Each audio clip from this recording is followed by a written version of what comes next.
আচ্ছা দেখেন একটু আমাদের নতুন আজকে কাজ যেটা করব সেটা হলো যে আগে নিউ যাই, নিউ নিয়ে ওয়েব হাইয়েস্ট নাম্বারটা 8 GB থাকবে, ব্যাকগ্রাউন্ড ট্রান্সপারেন্ট। ওকে,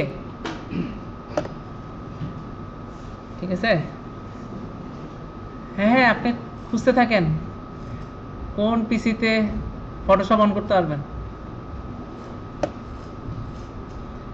আচ্ছা, এখানে মোটামুটি অনেকগুলো টুলস পরিচয় করে দিছি আপনাদের, তাই না? ব্রাশ টুলসটা দেখাইছিলাম, পেন্সিল টুলসটা দেখেন, পেন্সিলের মতো দাগ দিতে পারবেন, যদিও এটা খুব কম ইউজ হয়। আপনারা কোন কালারটা দেখতেছেন? নীল।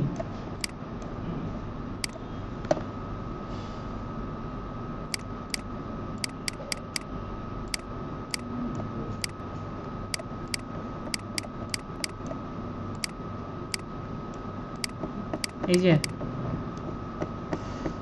পেন্সিলের মতো চিকন দাগ দিতে পারি আমরা, পেন্সিলে যেরকম দাগ দেয় না, চিকন মোটা যেভাবে পারি পেন্সিলের দাগ, পেন্সিল টুলস দিয়ে। আর কালার রিপ্লেসমেন্ট, এটা তো কালার রিপ্লেস করবে,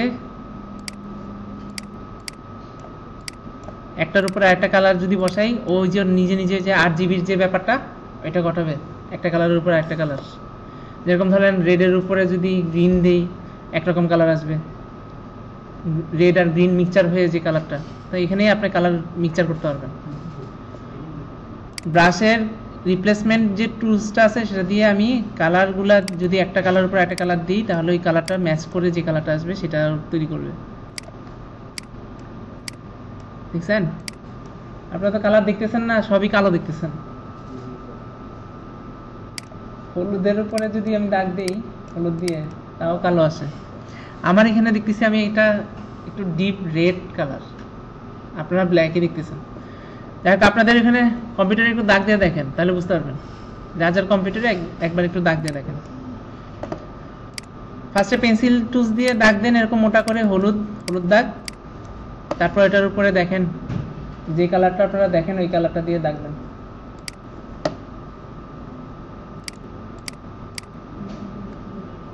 দেখেন রিপ্লেস করতেছে কিনা, দুইটা কালার ম্যাচ করতেছে কিনা দেখেন।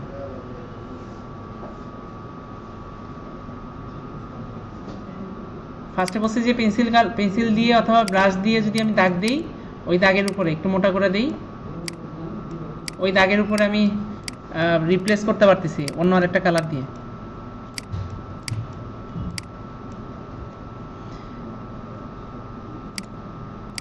কালার রিপ্লেস করতে পারতেছি দেখেন।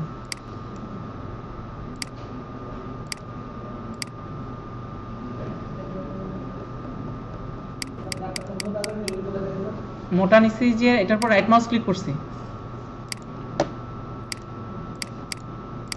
পেন্সিলের উপরে ক্লিক করা থাকলে এটার উপর রাইট মাউস ক্লিক করা থাকলে যে আপনি বড় মোটা ছোট সবই করতে পারতেছেন।